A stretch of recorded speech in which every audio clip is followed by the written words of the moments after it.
Assalamualaikum warahmatullahi wabarakatuh. Pemirsa, masih bersama saya dan Bapak Irham yang sudah mengajak kita jalan-jalan untuk melihat tempat-tempat yang indah di Dieng ini, dan akhirnya kita sampai di kawasan Candi Arjuna yang menjadi salah satu wisata sejarah di Dieng ini.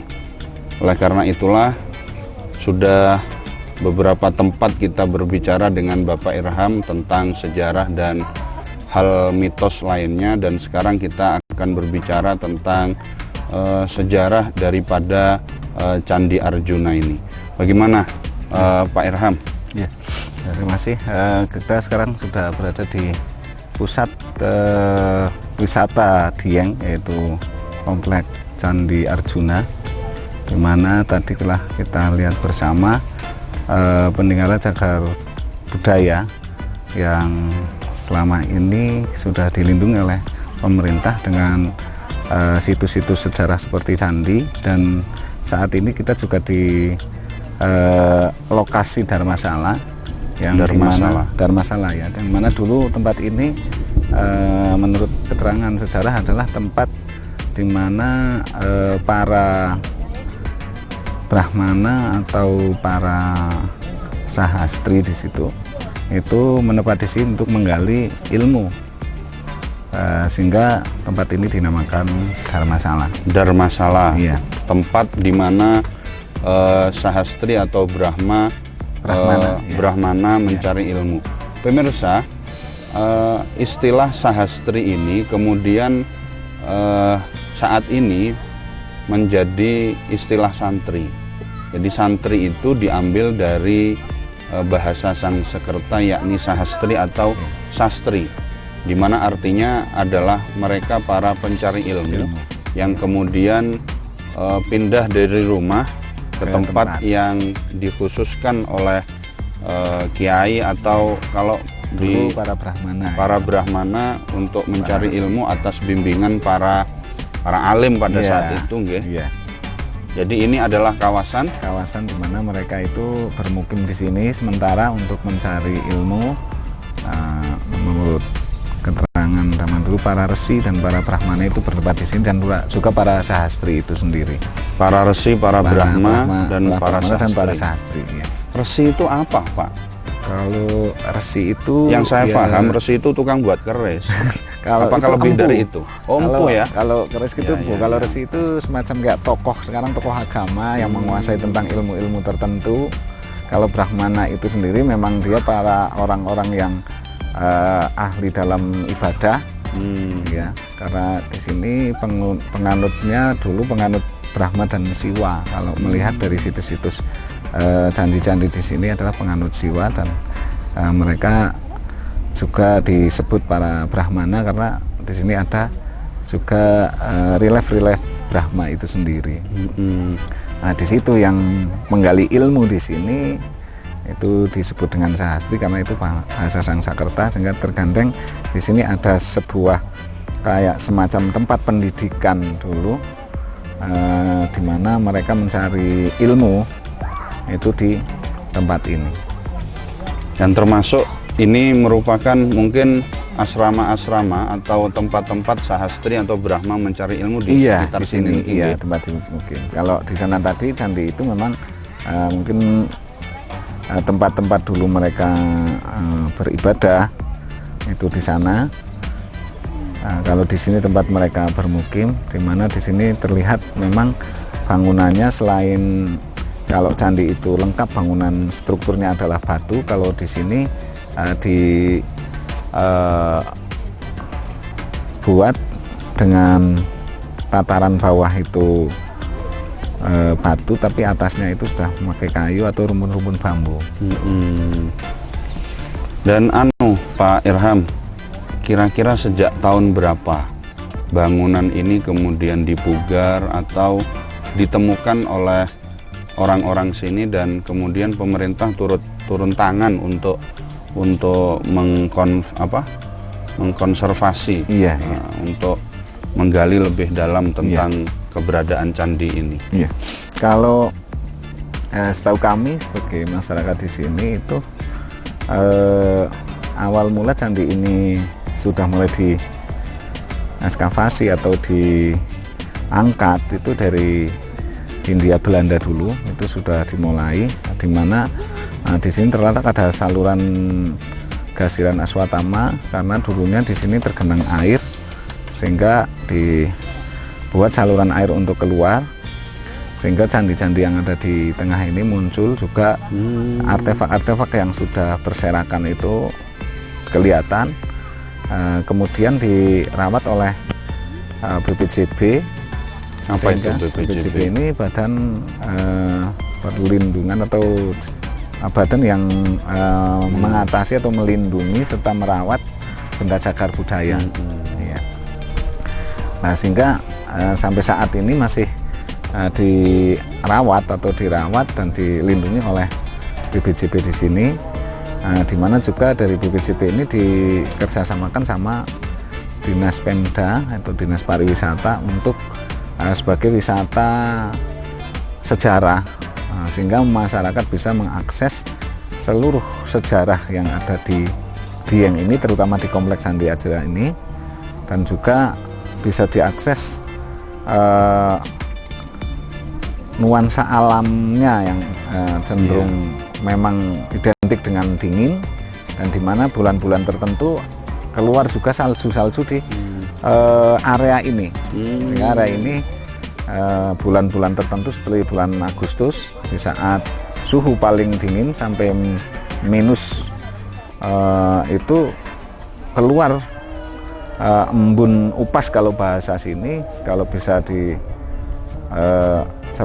itu adalah dari embun pagi yang seharusnya keluar karena terlalu dinginnya udara sampai minus, akhirnya mereka mengkristal. Di sini ada semacam hamparan salju sehingga dirasakan nuansa perbedaan alam Dieng ini adalah yang paling menonjol adalah terutama dingin dan salju yang keluar itu. Selain juga berbagai macam ragam budaya yang ada di sini itu nampak, dan juga mahakarya yang sangat tinggi sebetulnya kita sebagai orang Jawa yang harus kita syukuri, di mana nenek moyang kita dulu sudah mempunyai ilmu-ilmu arsitektur yang luar biasa, di mana membuat sebuah tataran bangunan dengan teknologi mereka itu sudah nampak tataran batu yang sangat rapi, relief-relief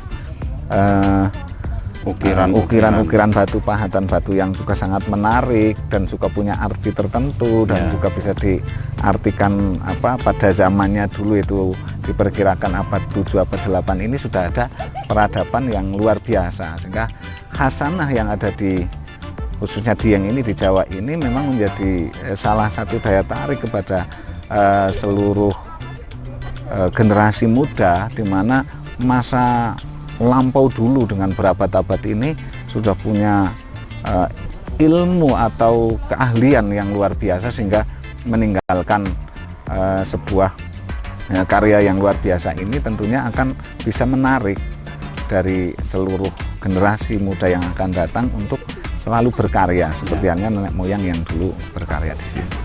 Artinya begini, bahwa ketika kita bertamasya wisata untuk melihat candi-candi sisa-sisa sejarah ini, bukan hanya sekedar foto bareng, bukan hanya sekedar mencari spot untuk foto, tetapi lebih dari itu kita harus menggali pelajaran dari para pendahulu kita, bahwa dengan melihat bangunan candi seperti itu pada zaman itu, di mana teknologi masih belum secanggih saat ini, para leluhur kita sudah bisa membuat bangunan yang kuat, ya. Bahkan juga tahan gempa. Ya. Sementara kadang kita yang sudah teknologinya canggih ini buat bangunan kadang tidak tahan gempa, kan seperti itu. Ya. Dan yang menarik adalah di setiap relief-relief yang ada di candi-candi itu satu memiliki arti, bahkan kadang-kadang dari satu etape ke etape seatasnya ini memiliki makna yang berbeda-beda. Iya. Dan saya kadang bingung, apakah memang itu nyata dibuat oleh manusia ataukah ada katakanlah makhluk Allah yang lain yang kemudian membantu terhadap proses pembangunan ini. Kira-kira menurut Pak Irham gimana? Ya. Seperti misalkan, ya kalau di sini ukurannya masih kecil Pak, Ya. seperti di Candi Prambanan, kemudian di Candi Borobudur itu kalau dibuat manual, manusia dipahat itu kayaknya tidak mungkin. Kayaknya loh, ini menurut saya pribadi. Menurut panjenengan pripun? Ya kalau dalam segi dua pandangan, yaitu pandangan ilmiah yang berdasarkan pada penelitian, tentunya kita sangat merasa terima kasih dari beberapa hasil penelitian itu sendiri menunjukkan bahwa teknologi ini memang ada di sini dan bisa mungkin bisa diserap oleh teman-teman yang pelajar maupun teman-teman masyarakat yang membutuhkan akan sejarah tentang teknologi awal yang mungkin sangat natural, sangat sederhana dan bisa membentuk sebuah ini. Akan tetapi segi mitologinya, tentunya kita juga yakin bahwa kita sebagai makhluk yang tidak diciptakan cuma manusia saja oleh Tuhan Yang Maha Esa, dan Tuhan Yang Maha Esa juga menciptakan ada malaikat, ada manusia, ada jin, ada setan, ada iblis tentunya. Karena mereka juga diposisikan di sini, mungkin segi magis yang menjadi mitologi ini yang tidak bisa kita pandang secara panca indera kita, tentunya juga itu bisa menjadi dasar bagi kita bahwa dengan keajaiban semacam ini, tentunya orang-orang dulu mungkin bisa kerjasama dengan mereka. Apalagi di Dieng ini juga ada sampai sekarang ini ada ritual yang memang masih unik, di mana ada anak gembel, anak yang berambut gembel, yang ketika kita pandang secara logis itu memang kadang nggak ketemu, tapi secara mitologinya kok nyambung gitu. Di mana anak itu kalau mau dipotong rambutnya, permintaannya harus dikasih, dan apabila tidak dikasih, setelah dipotong dia akan sakit lagi dan nanti akan muncul lagi rambut itu. Nah, sehingga pada waktu itu digandengkan secara ini mitologinya itu memang inilah mungkin salah satu kekayaan Hasanah di Dieng ini, di mana perpaduan kebinekaan bukan cuma antar manusia saja di sini, betul. bahkan bineka antar makhluk yang tidak bisa kasat mata ini di Dieng masih berkembang. Itu adalah menjadikan sebuah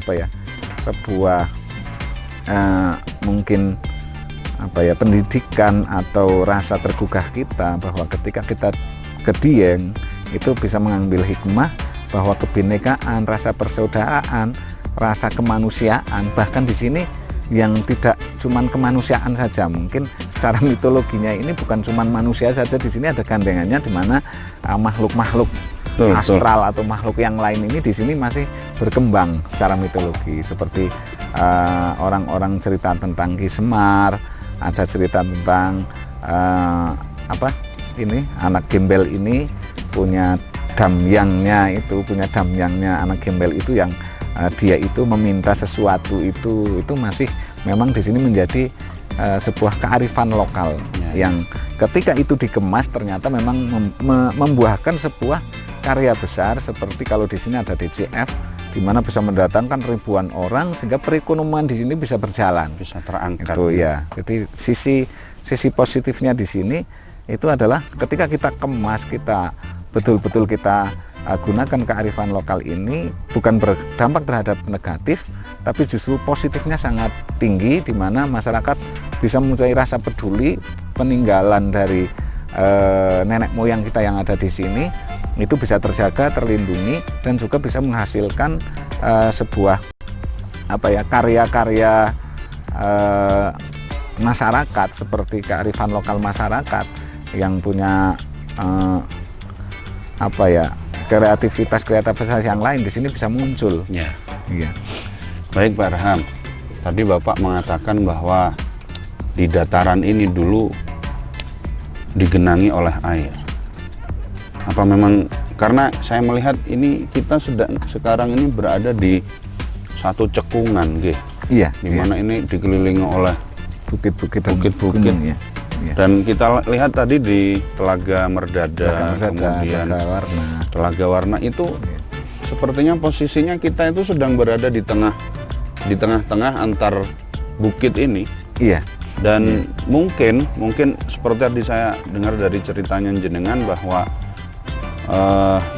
Hindia Belanda itu melihat mungkin dulu di sini danau mungkin apa bagaimana? Iya, kalau melihat dari posisi sekarang dan apa yang ditinggalkan sekarang, seperti ada drainase air, yaitu ini namanya Gasiran Aswatomo itu Gimana posisinya itu? Posisinya di sana, di arah paling barat sana. Itu air itu di sini memang dibuang langsung ke arah barat, di mana di situ langsung ke arah Sungai Duluk. Artinya di sini memang ini paling tinggi melihat dari sana, di Siti Hinggil sana. Ketika kita masuk dari arah Wonosobo itu langsung begitu naik langsung turun. Begitu juga dari arah yang Sikunir itu juga kesininya turun. Terus di sisi ini juga tebing semua, dan ada semacam tempat terbuka dan lebih rendah itu mengarah ke Gasiran Aswatama dan nanti masuknya ke Sungai Duluk. Sehingga secara kita amati dulunya di sini dengan kondisi tanah sini kalau 1 meter itu sudah muncul air. Dan di sebelah sana ada danau juga, danau ini Balikambang. Balikambang di sini itu menandakan bahwa di sini memang mungkin dulu lembah, pernah tergenang, tergenang. Iya. Apalagi saat banjir juga ini air itu dari seluruh penjuru arah itu mengarah ke sini. Sehingga kalau tidak ada saluran buang air ke arah barat sana, tentunya tanah ini nanti akan kayak semacam danau juga, ya, karena mungkin di situlah dulu Hindia Belanda itu pada waktu penemuan pertama mereka langsung membuat saluran buang, sehingga seluruh artefak yang bisa nampak sekarang itu bisa tergali maupun bisa dilihat sampai sekarang ini. Ya, dalam satu tanda kutip bahwa pemerintah Hindia Belanda ini juga memberikan manfaat, Pak, ya? Iya.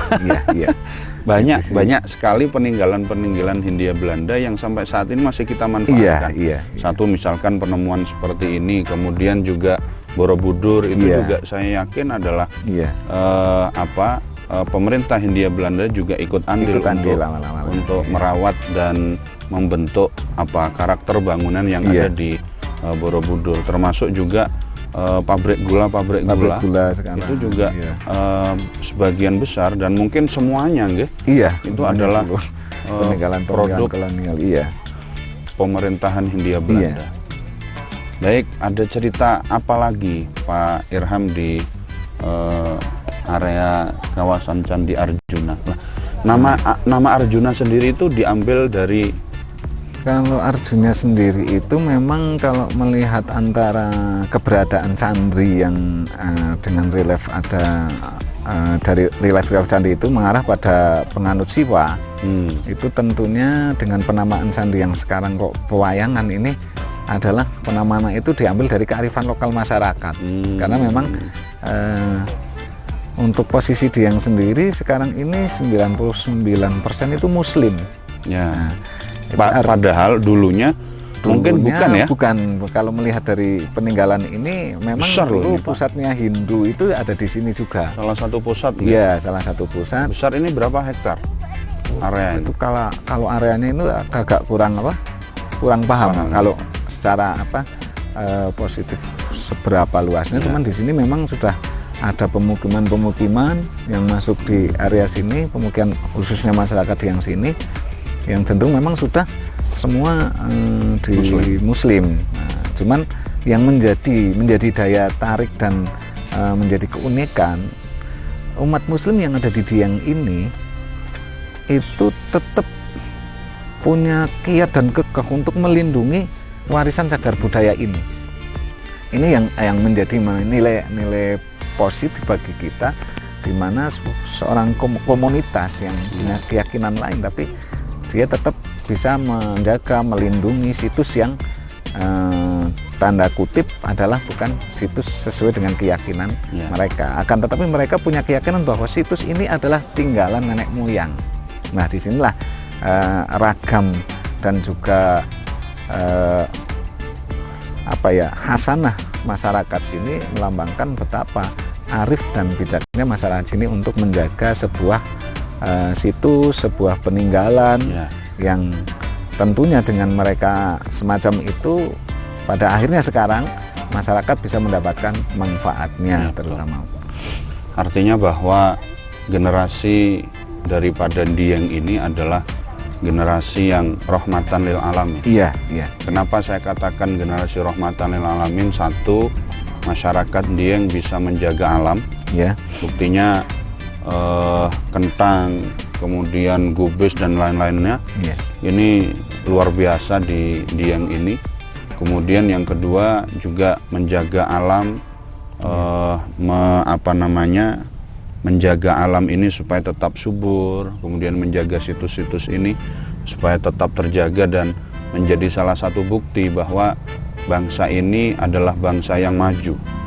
Bangsa ini adalah bangsa yang istimewa, bukan bangsa yang terbelakang. Ini menunjukkan pada abad ke-7, abad ke-8 Indonesia, wabil khusus Jawa ini merupakan salah satu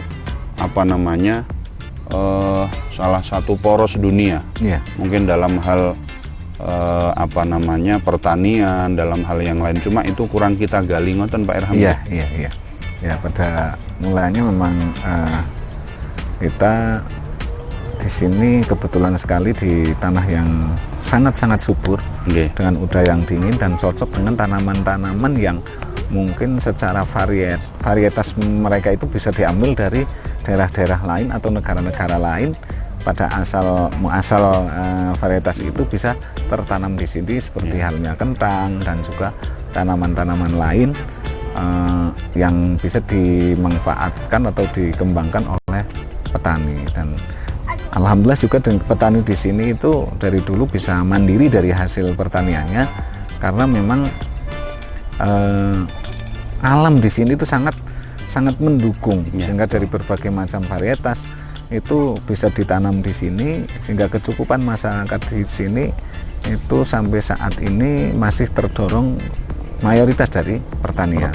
Apalagi ditambah dengan pariwisata yang sekarang ini sudah mulai ramai, masyarakat sudah mempunyai kesadaran yang sangat tinggi khususnya di destinasi, sehingga wisata ini juga sudah menjadi salah satu pilihan. Selain bertani, mereka juga berwisata, dan manfaat dari wisata ini juga seperti tadi kita lihat itu terutama hutan-hutan seperti yang di atas Sikidang, di atas Tlaga Warna, di Merdada, ini sudah mulai ada semacam konservasi air, konservasi alam, konservasi gunung yang menunjukkan nanti alam ini akan lestari dengan tidak meninggalkan kemakmuran atau kesejahteraan masyarakat yang ada di pangkuan hutan-hutan itu.